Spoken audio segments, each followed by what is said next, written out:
৯৮তম অস্কারে সেরা আন্তর্জাতিক ভাষার সিনেমা বিভাগে বাংলাদেশ থেকে প্রতিযোগিতা করবে লিসা গাজীর বাড়ির নাম শাহানা। শনিবার এক সংবাদ সম্মেলনে কথা জানান Bangladesh federation of film societies.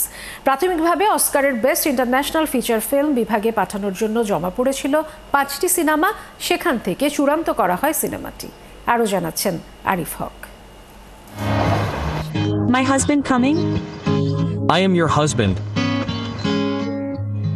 This Maya is surrounded by water. দেশের প্রেক্ষাগৃহে মুক্তির আগেই আন্তর্জাতিক অঙ্গনে আলো ছড়িয়েছে লিসা গাজীর প্রথম চলচ্চিত্র বাড়ির নাম শাহানা।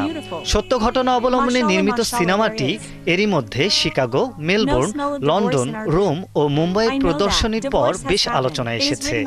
এবার চলচ্চিত্রের সর্বোচ্চ মর্যাদার মঞ্চ অস্কারে যাচ্ছে সিনেমাটি।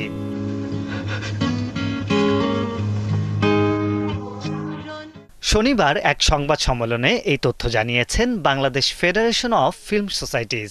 এর আগে ৯৮তম অস্কারে সেরা আন্তর্জাতিক ভাষার সিনেমা বিভাগে পাঠানোর জন্য ছবি আহ্বান করে বাংলাদেশের অস্কার কমিটি। গত ১৬ সেপ্টেম্বর ছিল সিনেমা জমা দেওয়ার শেষ তারিখ। নির্ধারিত সময়ে জমা পড়ে ৫টি সিনেমা: সাবা, বাড়ির নাম শাহানা, নকশিকাঁথার জমিন, প্রিয় মালতী ও ময়না। গত ১৯ সেপ্টেম্বর বাড়ির নাম শাহানা দেশের প্রেক্ষাগৃহে মুক্তি পায়। You will break this patta by washing the body of a fairy. But yes, be careful. সত্য ঘটনা অবলম্বনে নির্মিত এই সিনেমায় উঠে এসেছে ৯০ দশকের এক তরুণীর জীবন সংগ্রামের গল্প। কেন্দ্রীয় চরিত্র দীপার ভূমিকায় অভিনয় করেছেন আনান সিদ্দিকা। শুরু থেকেই এই সিনেমার প্রতি বিশ্বাস ছিল এবং এই ঘোষণা সেই বিশ্বাসের মর্যাদা রেখেছে বলে জানান সিনেমার অন্যতম প্রযোজক আরিফুর রহমান।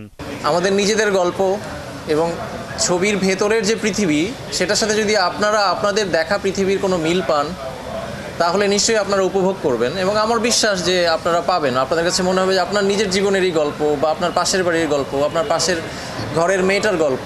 পূর্বে তথ্যচিত্র নির্মাণ করলেও এটি লিসা গাজীর প্রথম পূর্ণদৈর্ঘ্য চলচ্চিত্র। নিজের জীবনের গল্প থেকে আনান সিদ্দিকার সঙ্গে যৌথভাবে চিত্রনাট্য লিখেছেন এই নির্মাতা। এখন অপেক্ষার পালা অস্কারের মঞ্চে কতটা আলো ছড়াতে পারে বাড়ির নাম শাহানা। আরিফ হক, ৭১। Surprise.